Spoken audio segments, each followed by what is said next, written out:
Krishna Godavari D6 basin से निकलने वाली गैस लगातार सुर्खियों में बनी हुई है। कुछ विवादों का साए बना हुआ है। इस बारे बातचीत करने के लिए हम आप पहुंचे ग्राउंड जीरो पर और हमारे साथ हैं रिलायंस इंडस्ट्रीज के एग्जीक्यूटिव डायरेक्टर PMS प्रसाद। सर, सबसे पहले ये जानना चाहेंगे कि अभी जो प्रोडक्शन हो रहा है वो कितना है? राइट नाउ अभी हम 40 मिलियन से थोड़ा सा ज़्यादा प्रोड्यूस कर रहे हैं, 40 million cubic metres per day मतलब, और अभी हमारा कैपेसिटी है तो 60 से ज़्यादा बनाने का। But since we do not have the consumers जो अभी गवर्नमेंट अलॉट करने वाली है, तो उसके लिए अभी प्रोडक्शन 40 पे रोक रखा है। लेकिन ये भी कहा जाता है और कुछ आरोप ये भी लगाया जाता है कि आप जो प्रोडक्शन है कम कर रहे हैं, कुछ जानबूझकर आप इस तरह से होल्ड कर रहे हैं गैस को, क्या वजह है? अभी क्या जवाब दो। अभी हम लोग, मैं अभी बताया, हम लोग 60 से लेके 65 million cubic metres per day तक बनाने का कैपेसिटी आज है हमारे पास। बट गवर्नमेंट ने अभी तक सिर्फ 45 million cubic metres per day का एलोकेशन किया है। उसमें कुछ लोग अभी नहीं ले पा रहे हैं, तो इसकी वजह से प्रोडक्शन सिर्फ 40 या 41 million cubic metres per day पे रोक रखा है। नाउ जैसे गवर्नमेंट ज़्यादा एलोकेशन देगी और वो कस्टमर्स लेंगे, फिर ज़रूर हम प्रोडक्शन बढ़ा देंगे। हमने इतना खर्चा किया है इस प्रोजेक्ट के ऊपर, हम ये चाहते हैं जल्दी जल्दी प्रोडक्शन करें और रेवेन्यू कमाए, so that we can repay our debt and then also recover some of our investment. So हमारे कोई इंसेंटिव नहीं है जो प्रोडक्शन रोक रखे हैं। तो कब तक ATMM CMD इसका करने का इरादा है आपका? हमारा प्लान है अभी दिसंबर तक 80 million cubic metres per day का प्रोडक्शन पे पहुंचे।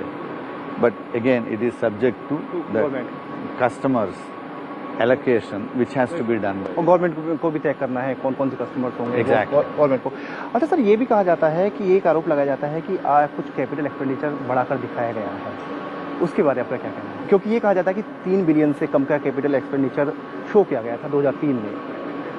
उसके बाद अब ये है कि करीब करीब वो बढ़कर 8 बिलियन हो चुका है, डॉलर हो चुका है। तो क्या कहना है सर आपका? पहले मैं ये क्लैरिफाई करना चाहता हूँ, या आपने जो कहा था 2003 अक्टूबर का कॉस्ट एस्टिमेट के हिसाब से हमने जो पहले डेवलपमेंट प्लान दिया था वो 3 बिलियन से कम था। बट 2003 से 2006 तक इतना कॉस्ट बढ़ गए हैं दुनिया में, पर्टिकुलरली क्योंकि जो क्रूड ऑयल प्राइसेस बढ़ गए थे 25 से 140 145 डॉलर पर बैरल के लेवल पे पहुंच गए थे। फिर एकदम ऐसा हुआ था दुनिया में, एक झटका लग गया था। सो सब लोग एक्सप्लोर करने लगे और सब लोग जो डिस्कवर्ड फील्ड थे उसको डेवलप करने लगे। फिर बट उसके हिसाब से जो डिमांड था, जो ड्रिलिंग रिग्स है या इक्विपमेंट मैन्युफैक्चरर्स के कैपेसिटी के ऊपर या इंस्टॉलेशन कॉन्ट्रैक्टर्स के ऊपर, वो डिमांड इतना ज़्यादा था, वो सप्लाई से बहुत ज़्यादा था, तो सब लोग अपना प्राइस बढ़ा दिया था। और दूसरा एक्चुअली जैसे स्टील है और दूसरे इक्विपमेंट का उनका भी कॉस्ट बढ़ गए थे।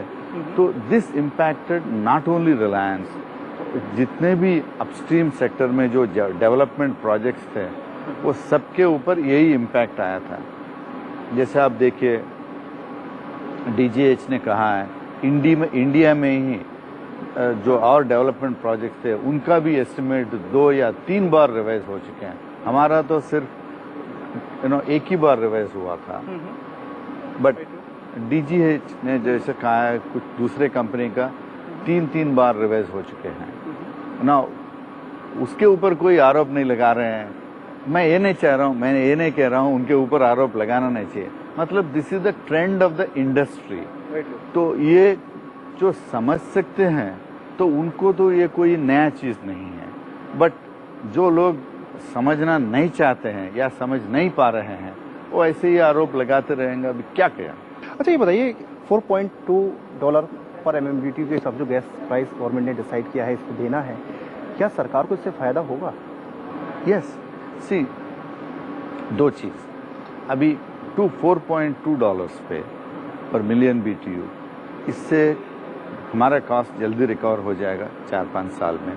फिर उसके बाद जो ऑपरेटिंग या प्रोडक्शन कॉस्ट एंड रॉयल्टी निकालने के बाद जो भी बचेगा हमारा कॉस्ट रिकवरी के बाद, वो पूरा प्रॉफिट पेट्रोलियम है। वो प्रॉफिट पेट्रोलियम में 85% गवर्नमेंट को जाएगा, सिर्फ 15% कॉन्ट्रैक्टर को आएगा, जो कॉन्ट्रैक्टर मतलब रिलायंस और नाइको है। तो किसको फायदा होगा? क्योंकि हमारा कॉस्ट रिकवरी एक बार हो गया, फिर 85% जो गवर्नमेंट को जाता है। अगर मान लीजिए आपने प्राइस कम कर दिया, फिर वो 85% का जो क्वांटम है वो बहुत कम हो जाएगा, तो नुकसान तो गवर्नमेंट को ही होएगा। हमको भी यह जरूर थोड़ा सा नुकसान होएगा प्रॉफिट में, और हमारा जो कॉस्ट रिकवरी के लिए लंबा टाइम लगेगा, बट सबसे ज्यादा इम्पैक्ट और नेगेटिव इम्पैक्ट जो गवर्नमेंट को है। आरोप लगाया जाता है कि सरकार को मात्र 500 करोड़ रुपए मिलेंगे। यही चीज इस साल में सरकार को जो रॉयल्टी मिलेगा, अगर मान लीजिए हमारा पहले अंदाज ये था that bye end of the year हम 80 मिलियन क्यूबिक मीटर तक पहुंचेंगे, और उसके हिसाब से जो रॉयल्टी सरकार को मिलेगा वो इस साल में सिर्फ रॉयल्टी वो 500 करोड़ से ज़्यादा होएगा।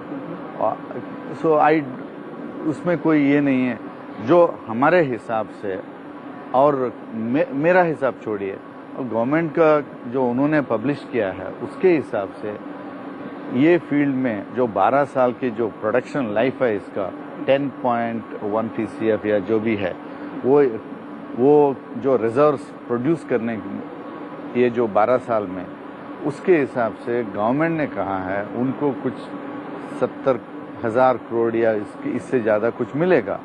तो ये 500 करोड़ तो बहुत ही कम नंबर है, और इट्स नॉट करेक्ट।